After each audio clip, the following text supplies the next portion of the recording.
You may have heard about the Quran's idea of paradise being 72 virgins, and I promise I will come back to those virgins. But in fact, here in the Northwest, we're living very close to the real Quranic idea of paradise, defined 36 times as gardens watered by running streams. Since I live on a houseboat on the running stream of Lake Union, this makes perfect sense to me. But the thing is, how come it's news to most people? I know many well-intentioned non-Muslims who've begun reading the Quran but given up, disconcerted by its otherness. The historian Thomas Carlyle considered Muhammad one of the world's greatest heroes, yet even he called the Quran as toilsome reading as I ever undertook, a wearisome, confused jumble. Part of the problem, I think, is that we imagine that the Quran can be read as we usually read a book, as though we can curl up with it on a rainy afternoon with a bowl of popcorn within reach, as though God, and the Quran is entirely in the voice of God speaking to Muhammad, were just another author on the bestseller list. Yet the fact that so few people do actually read the Quran is precisely why it's so easy to quote, that is, to misquote. Phrases and snippets taken out of context in what I call the highlighter version, which is the one favored by both Muslim fundamentalists and anti-Muslim Islamophobes. So this past spring, as I was gearing up to begin writing a biography of Muhammad, I realized I needed to read the Quran properly as I could, that is. My Arabic's reduced by now to wielding a dictionary, so I took 4 well-known translations and decided to read them side by side, verse by verse, along with a transliteration and the original 7th century Arabic. Now, I did have an advantage. My last book was about the story behind the Shia-Sunni split, and for that I'd worked closely with the earliest Islamic histories, so I knew the events to which the Quran constantly refers, its frame of reference. I knew enough, that is, to know that I'd be a tourist in the Quran, an informed one, an experienced one even, but still an outsider, an agnostic Jew reading someone else's holy book. So I read slowly. I'd set aside 3 weeks for this project, and that, I think, is what is meant by hubris, because it turned out to be 3 months. I did resist the temptation to skip to the back where the shorter and more clearly mystical chapters are, but every time I thought I was beginning to get a handle on the Quran, that feeling of, I get it now, it'd slip away overnight, and I'd come back in the morning wondering if I wasn't lost in a strange land. And yet the terrain was very familiar. The Quran declares that it comes to renew the message of the Torah and the Gospels, so 1/3 of it reprises the stories of biblical figures like Abraham, Moses, Joseph, Mary, Jesus. God himself was utterly familiar from his earlier manifestation as Yahweh, jealously insisting on no other gods. The presence of camels, mountains, desert wells and springs took me back to the year I spent wandering the Sinai desert. And then there was the language, the rhythmic cadence of it, reminding me of evenings spent listening to Bedouin elders recite hours-long narrative poems entirely from memory. And I began to grasp why it said that the Quran is really the Quran, only in Arabic. Take the Fatiha, the 7-verse opening chapter that is the Lord's Prayer and the Shema Israel of Islam combined. It's just 29 words in Arabic, but anywhere from 65 to 72 in translation. And yet the more you add, the more seems to go missing. The Arabic has an incantatory, almost hypnotic quality that begs to be heard rather than read, felt more than analyzed. It wants to be chanted out loud, to sound its music in the ear and on the tongue.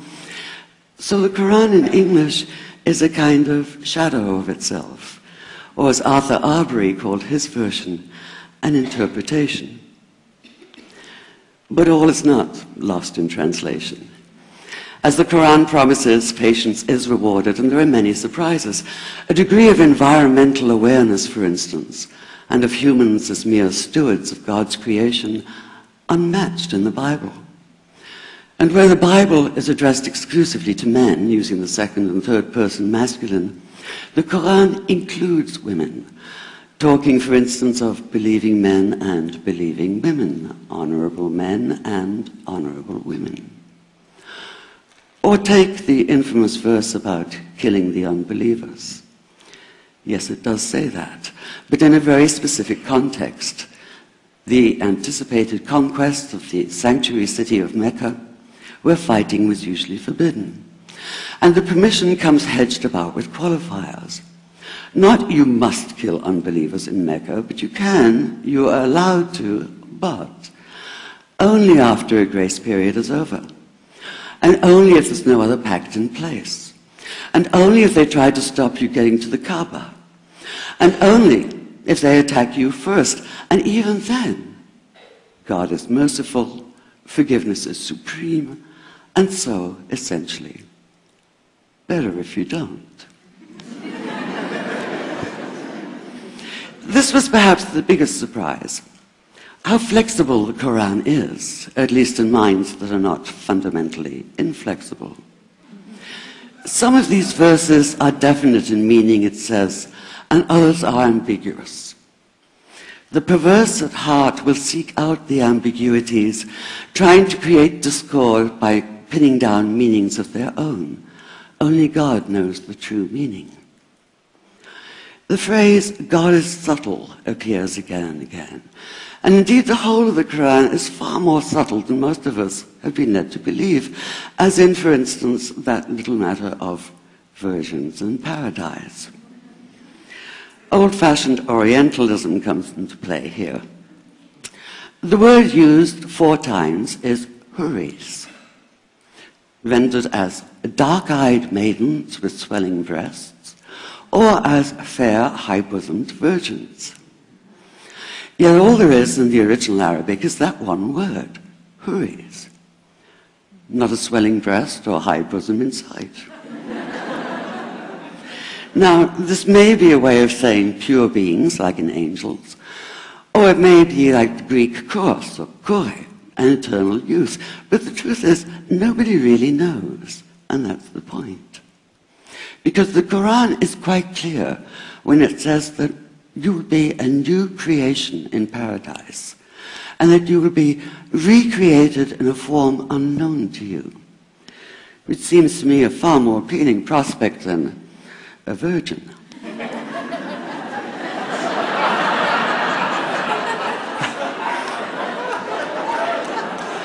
And that number 72 never appears. There are no 72 virgins in the Quran. That idea only came into being 300 years later, and most Islamic scholars see it as the equivalent of people with wings sitting on clouds and strumming harps. Paradise is quite the opposite.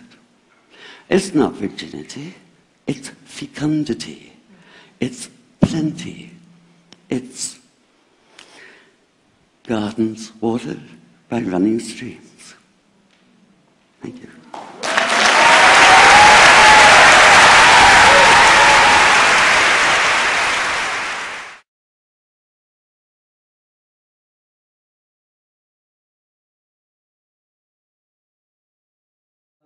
ولا تحسبن الله غافلا عما يعمل الظالمون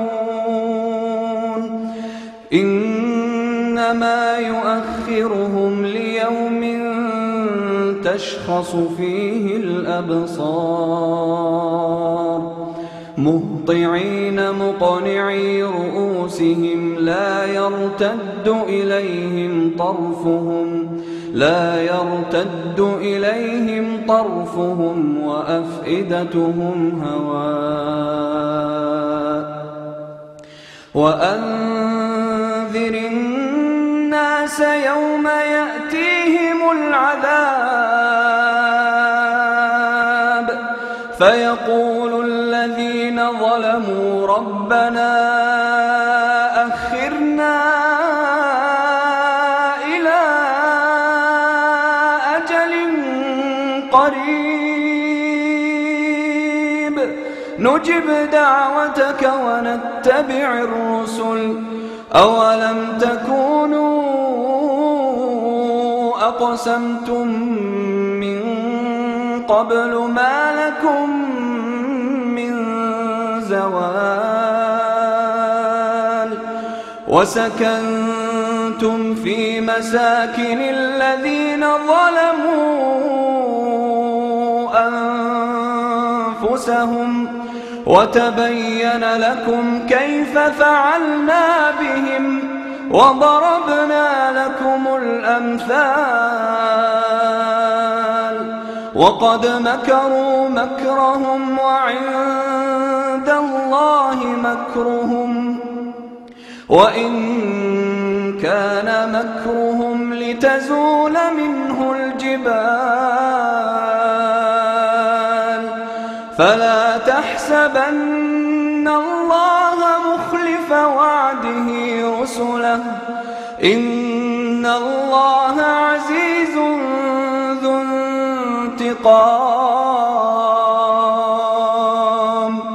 يوم تبدل الأرض غير الأرض والسماوات وبرزوا لله الواحد القهار وترى المجرمين يومئذ مقرنين في الأصفاد سرابيلهم من قطران وتغشى وجوههم النار ليجزي الله كل نفس ما كسبت إن الله سريع الحساب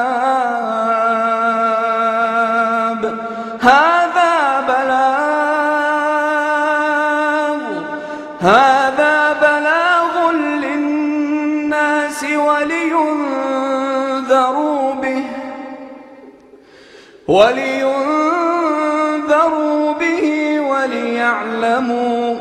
وليعلموا أنما هو إله واحد وليذكر أولو الألباب